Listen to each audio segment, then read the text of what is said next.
સાહેબ આ શું લઈને આવો છો? અરે સાહેબ, આ ચોમાસાની સિઝન છે ને, ચોમાસાની સિઝન દરમિયાન અલગ અલગ રીતના લોકો વરસાદથી બચતા હોય છે, ભીંજાતા બચતા હોય છે. એમાં ખાસ કરીને જ્યારે આપણે ડાંગ વિસ્તારમાં આવીએ તો ડાંગ વિસ્તારમાં આ પ્રકારનું આખેથી બનાવેલું એક આપણે કહી શકીએ છત્રી છે, જેને તેના સ્થાનિક લોકો ઘોંઘડુના નામે ઓળખે છે. બરાબર, આમાં કાંઈ નથી હોતું. આની ઉપર આ આખી આ જે રચના છે એની ઉપર પ્લાસ્ટિક હોય છે અને આવી રીતના એ લોકો પહેરી લેતા હોય છે આવી રીતે. અને પછી જ્યારે ચોખાને સોંપતા હોય કે કોઈ બીજી વનસ્પતિઓ છે, વનસ્પતિઓ સાથે કામ કરતા હોય ત્યારે આનો ખાસ કરીને ઉપયોગ કરતા હોય છે. કોઈ જંગલમાં લાગો છો સાહેબ? બસ સર, આ ડાંગના જંગલો છે. અહીંયા આપને બતાવું, આ બધા જે જંગલો છે, જંગલો ડાંગના છે હાલ.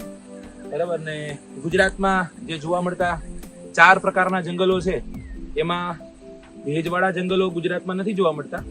ભેજવાળા પાનખર જંગલો ગુજરાતમાં જોવા મળે છે.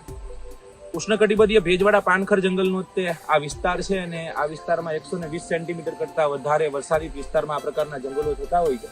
આ જંગલોમાં જોવા મળતા વૃક્ષોમાં મુખ્યત્વે જે આપ જોઈ શકો છો, આ અહીંયા આપ જે જોવો છો એ સાગનું વૃક્ષ છે, સાગવન જેને આપણે કહીએ છીએ. ડાંગ તથા આ વિસ્તારમાં જે ભેજવાળા પાનખર જંગલો જોવા મળે એમાં 50% કરતા વધારે આ એક જ પ્રકારનું વૃક્ષ છે, એ વૃક્ષ આપણને જોવા મળતું હોય છે.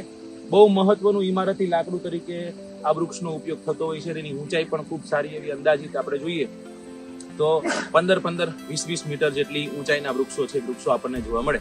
હાલો તો સાહેબ, હું તો આ વરસાદથી બચી આવી રીતના આ ધાંગડું પહેરીને હું જાઉં. જય હિન્દ, જય ભારત.